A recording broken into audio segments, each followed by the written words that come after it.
Hey y'all, Saib here. I wanted to discuss a pretty interesting topic, so rather than debating whether aliens exist or not, I wanted to assume, hey, let's assume that aliens do exist. Now, I wanted to say, are they interdimensional or extraterrestrial, right? Where extraterrestrial is where they're on a different planet, a different solar system, right? Maybe they're in a different galaxy entirely, but they're in outer space or they're from outer space and they're visiting us. Whereas interdimensional or multidimensional just means that they're here on Earth with us.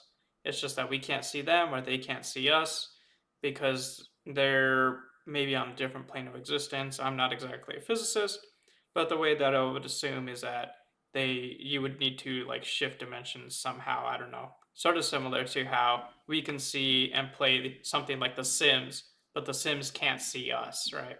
Because they're programs. But I mean, not the best comparison. By the way, I wanted to discuss this topic a little bit because rather than getting into whether aliens exist or not, I think it's more interesting to focus on do they originate from? Are they here with us, or are they just visiting us, or are they we don't even know? They're outer space maybe. So I have a few points of reference for us to go over. I have a few videos as well as some Senate hearings as well as the Bible, just to sort of get different variations, right? We want to see from history, from recent history, from anecdotal evidence. We want to see what people are saying, and you make the judgment yourself, right? So let's go ahead and get started. I'll go ahead and start off with a video, and I want us to see this one, right? Which Bob Lazar, if you don't know, he's a supposed sort of whistleblower back in what was it, the 80s? I want to say around that time. He came out. Supposedly, he worked at Area 51 or S4, as he calls it, and he says that the aliens originate from outer space. But I'll let you watch the clip. Here you go. So to keep from saying allegedly and supposedly in every sentence, I'll relay this information to you as I read it, since I've already put this disclaimer on it. This technology that you've learned about thus far was brought here by some alien beings from the Zeta Reticuli 1 and 2 star system. These stars are located in the constellation of Reticulum, which can only be seen from the southern hemisphere. Zeta Reticuli is a binary star system, which means it... All right. So as you can see, uh, this is sort of claim is that the aliens are sort of from a different star system. Now, if there are multiple types, we're not going to get into that. But the fact is that they're coming from outer space and they're visiting us, or they crashed here, or whatever, right? The way that I found this interesting is that this is actually shared. So normally, right, if you think about it, when we're talking about aliens, we would maybe say, oh, they came from Gemini, which is a constellation, right? Or hey, they came from. I might say, oh, the aliens that I saw came from this star system. But the weird thing that is that this is actually shared, right? So I wanted to go over this next clip, which is actually from Betty Hill, which was in the 60s, I believe, or maybe even before that. I'm not exactly the best on this. But the point is that she says the same exact thing, which these people are completely disconnected. Now, it is possible that Balbazar saw this and took that as a sort of reference point and used that in his story. But it is pretty interesting how they both reference the same star system. So I'll go ahead and play this for you as well. Exposed to was this star chart right at the end of their abduction, and the leader apparently shows her this chart of some sort with our stars, and he says this is our trade route. And she was able, after hypnotic regression, to remember this. At least she believed that she could, and drew it out.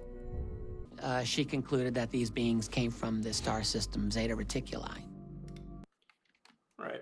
So that's pretty interesting, is that we have two sort of different stories, but they're both pointing toward that they came from outer space rather than, oh, they just sort of suddenly appeared in my bedroom or where I was, right? I was just driving and all of a sudden they just appeared right in front of me.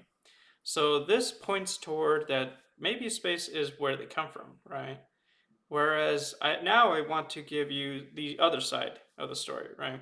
So maybe you've only heard that they're coming from outer space, but there's actually a different sort of thing going on where we have sort of the multidimensional or interdimensional side to it, where people, especially those who are whistleblowers in the government side of things, are coming out and saying, hey, they're actually not really from outer space. I mean, they don't say that directly, but they do point and sort of word their sentences in such a way that implies that they are currently with us, just in a different dimension.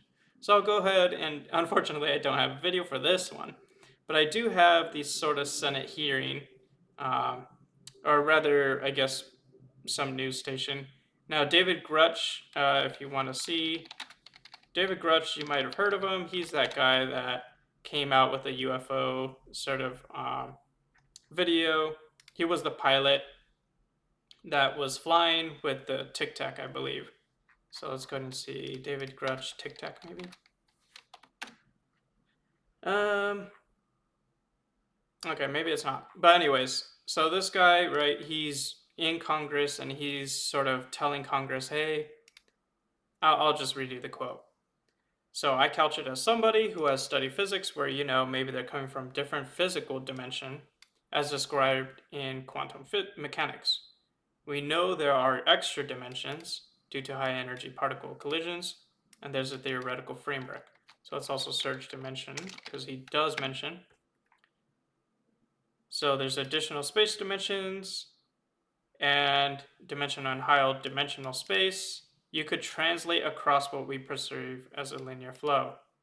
So he's not saying that's 100% of the case and that it's not necessarily extraterrestrial, but he's saying that it's a dimensional physical space that's co-located right here, which is very interesting, right? Because most of what we hear is, oh, they came from, if you're really into the topic, Alpha Centauri is another constellation that keeps coming up, or rather, star system. So on top of Zeta Reticuli, we have Alpha Centauri, and I believe there's another one as well, but I can't remember the other star system. But the point is that a lot of people say that they come from outer space, whereas this guy is kind of pushing back in front of the US Congress, in front of news stations, as a whistleblower who's not just some random person off the street. And he's saying that, hey, it's actually that they're here with us. It's just that they're translating, or what does he say? That they're, translating across dimensional space, or maybe shifting into our dimension, which I found very interesting, because if you think about it, if you're a Christian, we do actually have references of this in the Bible. Not necessarily aliens per se, but we do have this, right? So this is actually 2 Kings 6, and this is New International Version. And I remember this story, and it stuck out to me. So what's going on, just to give you a little bit of reference, is that in this story, one of the prophets is sort of fleeing, I guess, away from a different king. So there's a king that's trying to like capture him, so he's sending out men, and this prophet, Elisha, I believe, is sort of not really scared, but his sort of disciple is. So the king is sending out horses and chariots and a strong force, right? So the servant of the prophet, he got up and he's like, "Oh no, my lord, we're surrounded, right? The chariots have us surrounded. What should we do?" And the prophet says, "Hey, don't be afraid. There are those with us more than those who are with them." Which is weird, right? Because it should only be them, or maybe like a group of companions. Like, how can they fight against an army?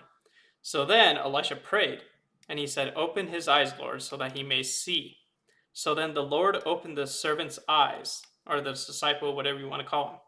And he looked and saw hills full of horses and chariots of fire all around Elijah, the prophet. So this points to multidimensional or interdimensional, where we don't see this, right? No one sees that there's a hill full of horses and chariots of fire all around them. But he sort of opens his mind's eye, or whatever you want to call it, to where now he could see that, hey, there's like heaven's armies all around us. So in case you want to think that, hey, this is a figure of speech, just telling him, hey, don't be afraid. When the enemy came down toward him, he struck the army with blindness. So the fact that, hey, And also, look, after they entered the city, he said, "Open the eyes of these men so they could see," and they were inside of Samaria, right? So anyway, the point is that there was an entire army that was going against this person, and there was an army that was unseen, a multi-dimensional, interdimensional, whatever you want to call it, that existed right there, but no one could see it, right? So back to the alien sort of thing, there's these two sort of conflicting things. Or maybe they could both exist at the same time. So either they come from outer space or they're interdimensional, multidimensional, what do you want to call it? So it depends really who you trust. I don't know. That just wanted to point out those two sort of topics, those two debates, if you want to call it that. What do you think? I think it's pretty interesting, and I want to share it with you all. Thanks for listening. Bye.